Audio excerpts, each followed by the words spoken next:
Elizabeth Honch. A man who, according to the authorities, took out his wife and daughter in 1995 while they were living in a New York suburb and then created a new life and family in Ohio, was given a 60-year prison sentence. Officials reported that Elizabeth Honch was unknown for 19 years. They were not identifiable by authorities due to a lack of proof. They remained unidentified until a lady from Virginia Beach contacted New York State Police in June 2014 in search of relatives who had gone missing since 1995. Several rounds of DNA testing had confirmed they were a mother and daughter. According to the evidence, Honch visited family members' houses soon after the incident took place and informed them that Marcia and Elizabeth had left for Australia before him and that he would be joining them because of a job transfer, the state attorney's office stated in a statement. Robert Honch left for South Africa shortly after and returned to the United States a few years later. Robert Honch remarried and had 3 children during that time. When he was apprehended in 2014, he was discovered residing in Dalton, Ohio, with his current wife and 3 children, all under the alias Robert Tyree. Investigators claimed he was linked to what happened by analyzing objects discovered close to the scene. The mystery of Maura Murray. On February 9, 2004, a woman by the name of Faith Westman called the Haverhill, New Hampshire police to report a car collision. It seemed like a black Saturn was trapped in a ditch not far from her house. After thanking her for her call, the dispatcher dispatched an officer. Authorities had received a second contact regarding the accident, this time from Butch Atwood, a bus driver. The woman who drove seemed to be shaken up, but she was unharmed.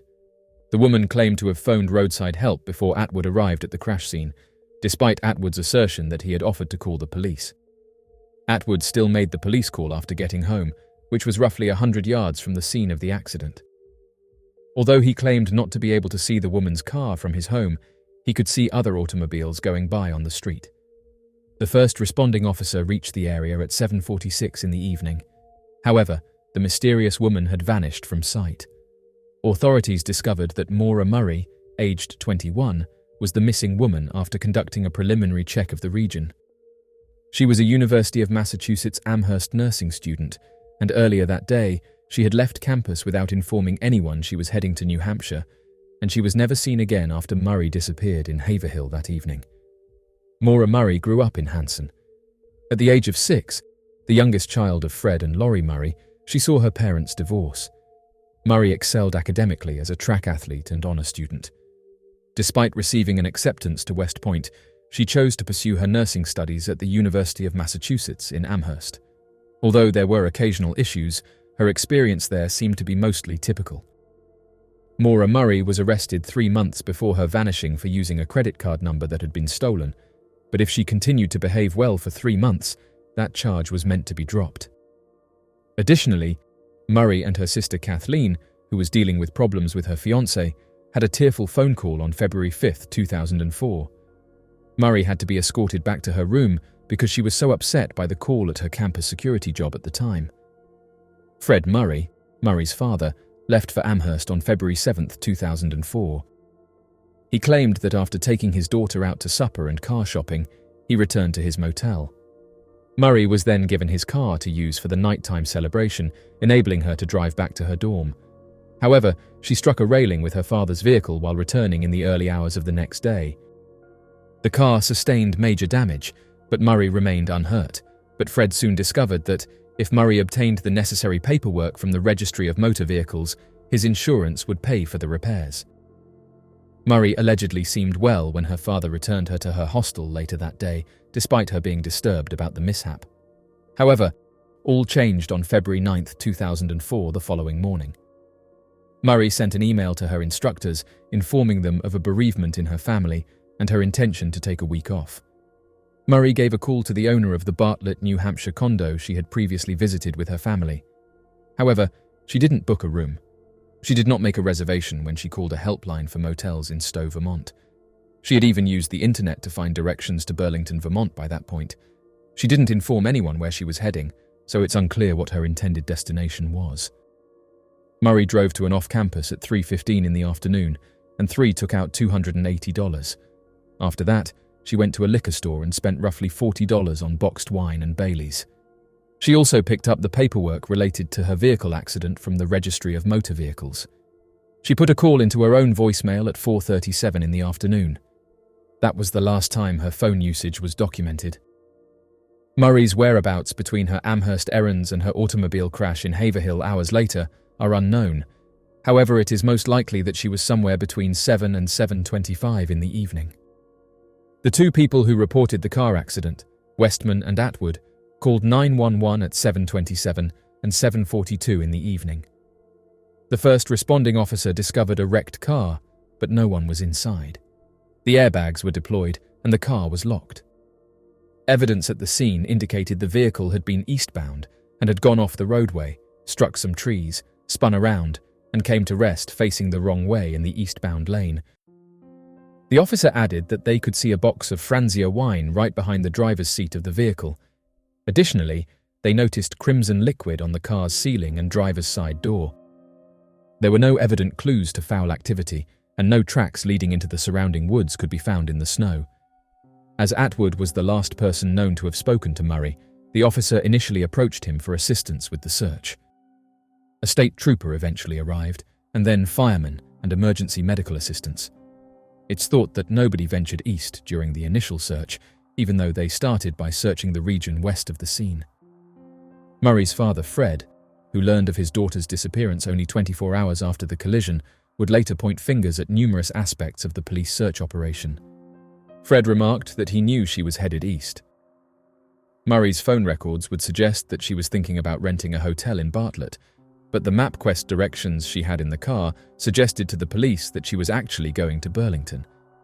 She had departed without making a definite reservation and without telling anyone about her plans, so it's still unknown where she was heading. During this time, several theories were shared by the media. However, her father said that she was in good spirits and had no worries or reason to run away from her life.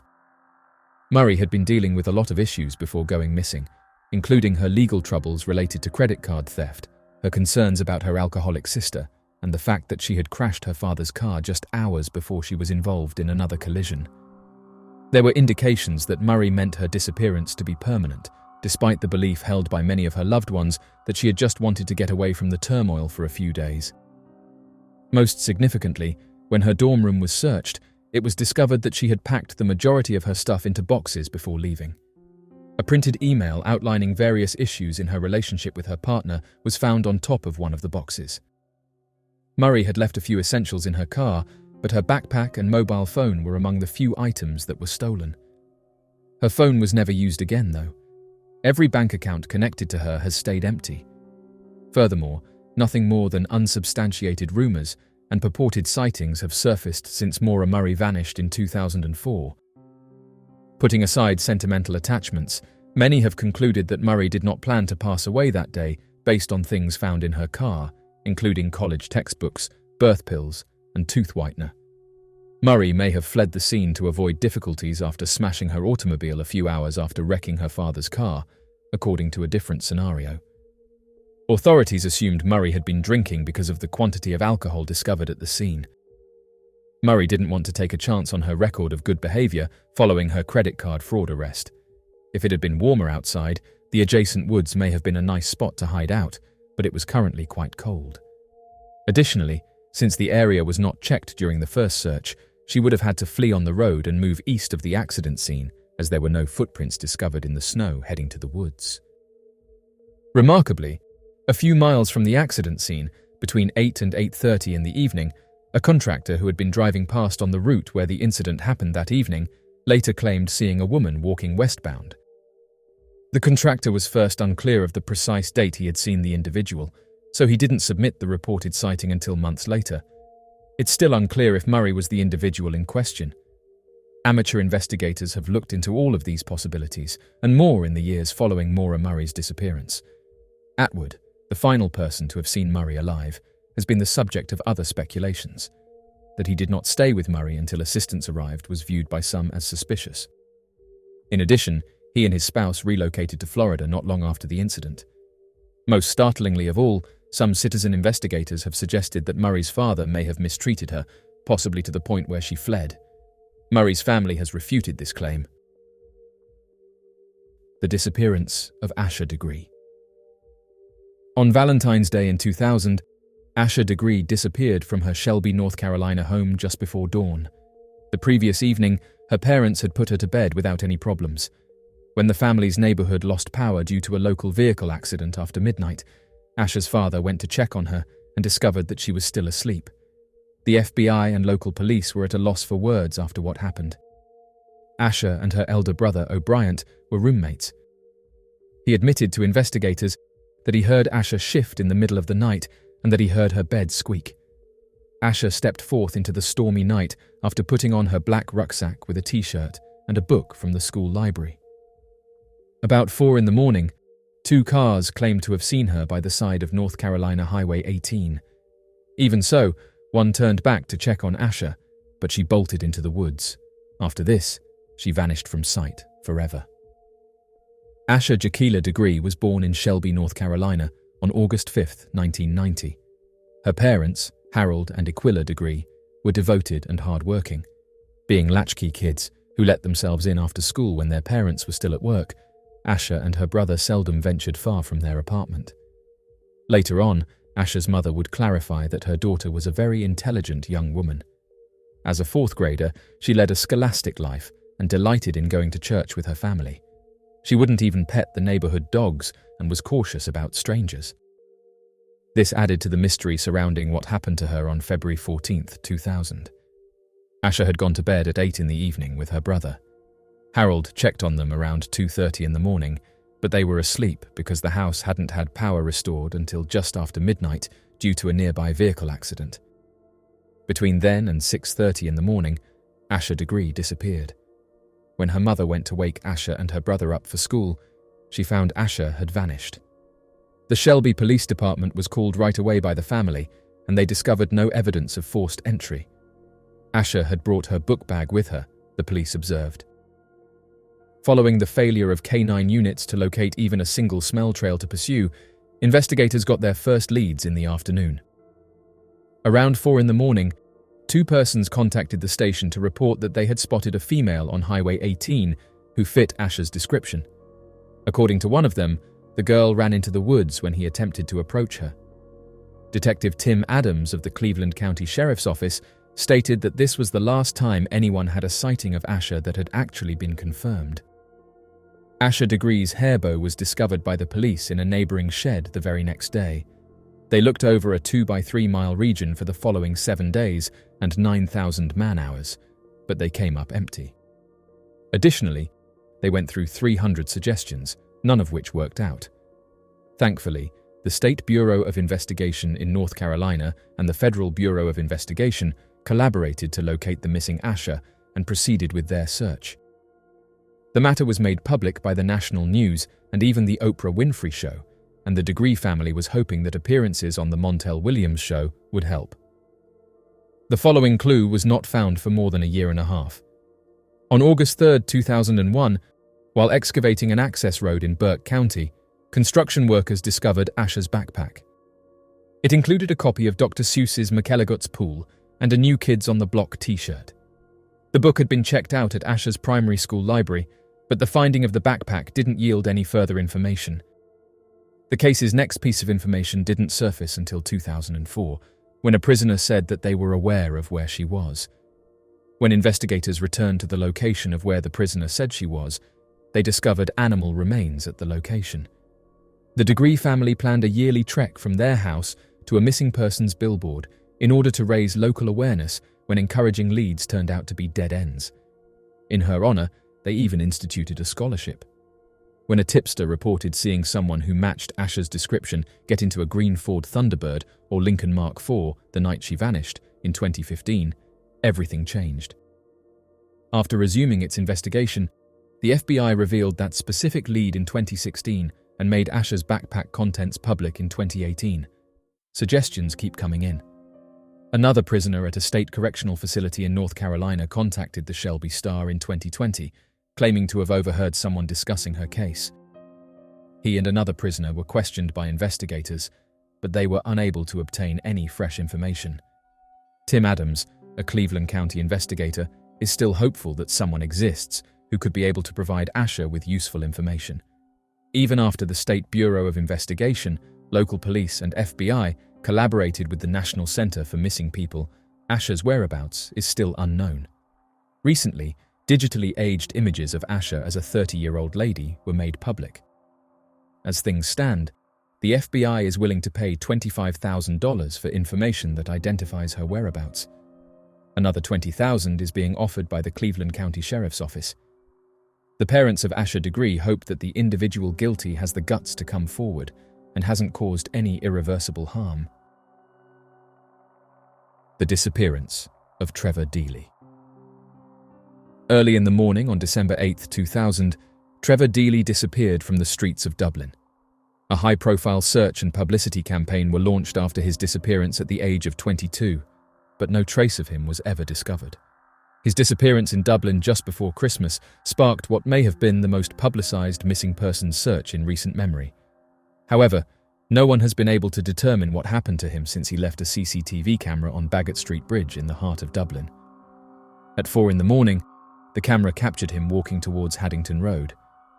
Trevor's brother, Mark Deely, states that the following year, he had well-meaning individuals approach him at work saying that he's in a happy place now. The 14th year since Trevor's disappearance began in December 2014. An age progression picture of Trevor was unveiled on the 10th anniversary, speculating on what he could look like now. Michael Deely took part in a news conference that the Garda set up and uploaded a video of it to YouTube afterwards. He described the family's ordeal as a complete nightmare during that appeal, adding that they weren't going to give up until they had a clear understanding of what transpired. They are simply holding out hope that things will improve. He added that Trevor had worked in information technology and they have been told that he loved that work, meaning that if he was seen working elsewhere, he was probably in an IT setting.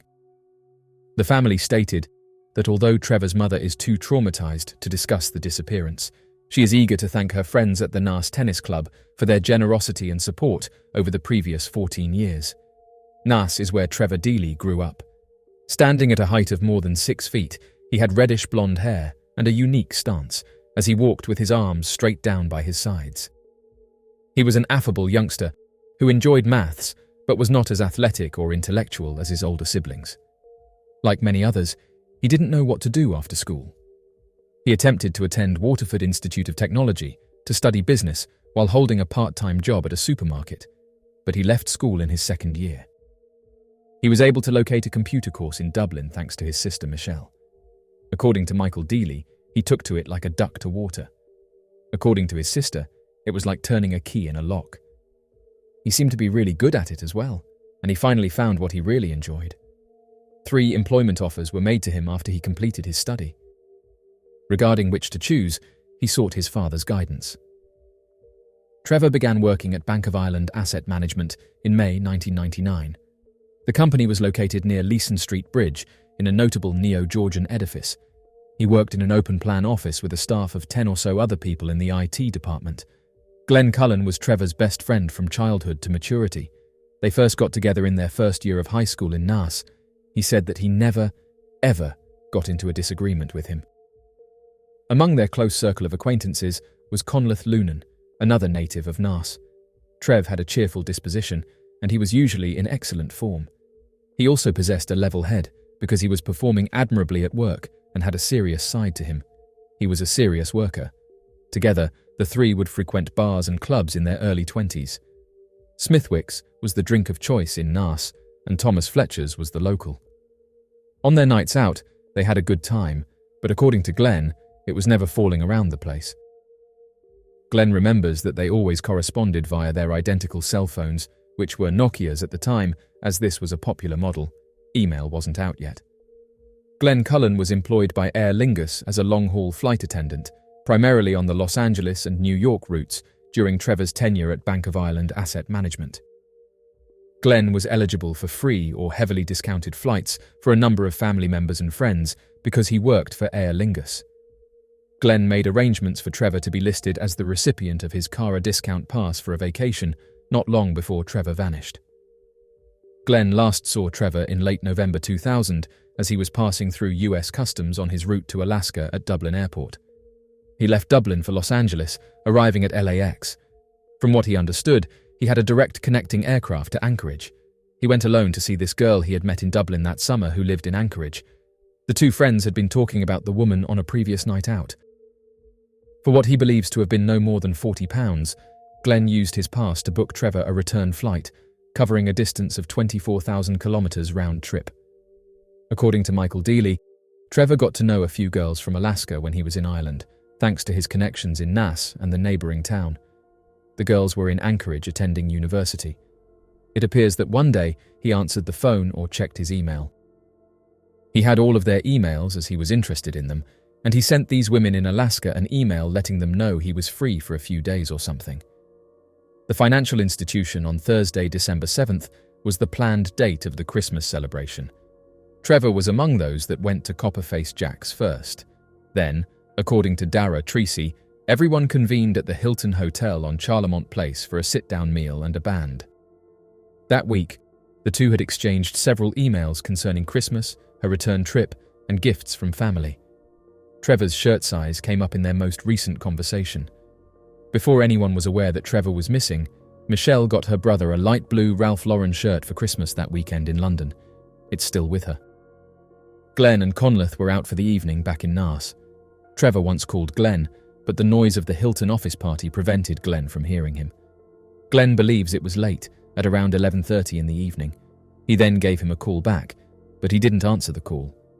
They never really spoke to one another because of the background noise and the fact that they kept missing each other's calls. Following the Hilton, several individuals, such as Trevor Dealey and Dara Treacy, proceeded to Buck Whaley's, a nightclub located on Lower Leeson Street. This newspaper's weather forecast for the post-midnight hours of December 8, 2000, for the eastern counties stated that there was going to be heavy rain overnight. In Dublin, there was a taxi strike that rainy and chaotic night. This was going to be important in the Trevor disappearance investigation since it meant that fewer possible reliable witnesses would be available. Since taxi drivers are often around, it is helpful to know that there were none available on that particular night, said to be Detective Sergeant Michael Fitzgerald, who has been working on the Dealey case since the start. Trevor would not have been severely affected by the taxi strike, according to Dara Treacy, as he often walked to work. He lived with two girls, one of whom was Michelle's acquaintance, in the Renoir building on Serpentine Avenue in Ballsbridge.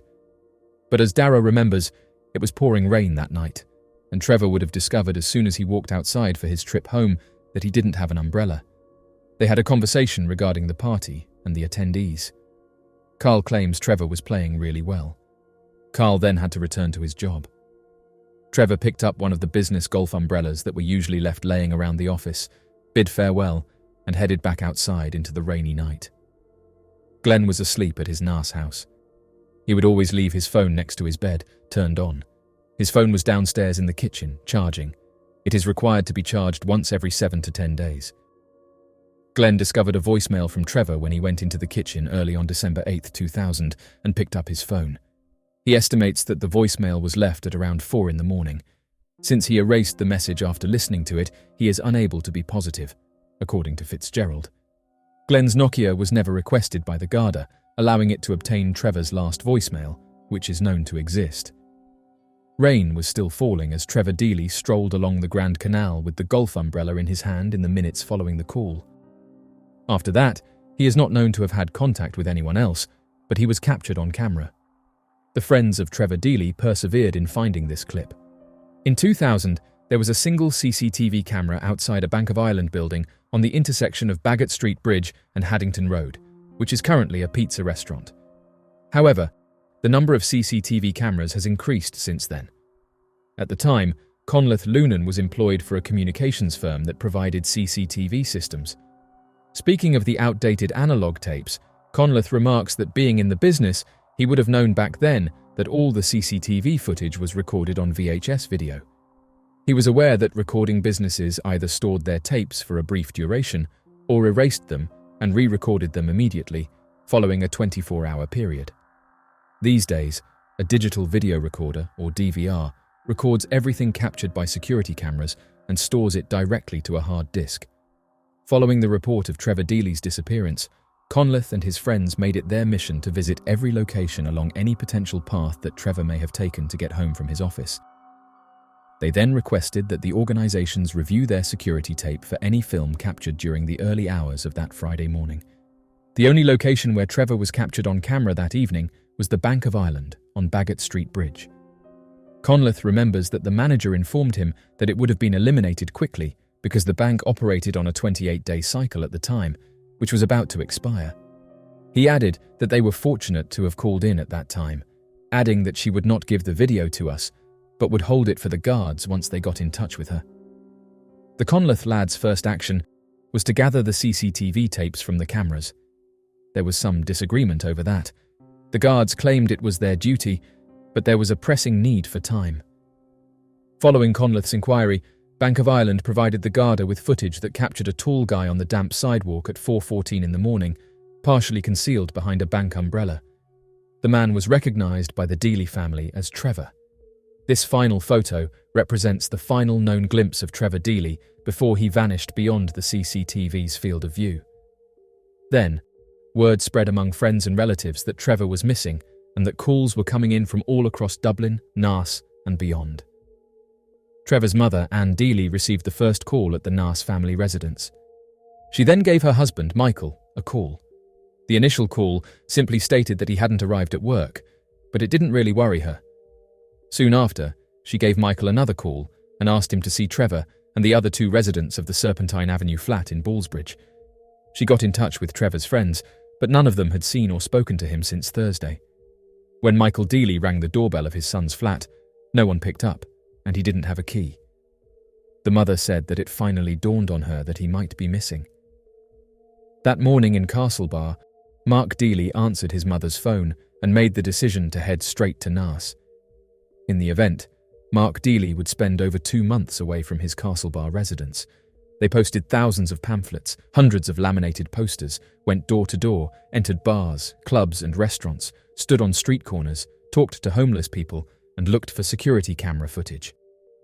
Trevor's route home was drawn out in all possible combinations, and each one was examined. They continued doing this day in and day out. That December, Dubliners were accustomed to seeing the face of Trevor Deely staring at them from many poles and lampposts all around the city.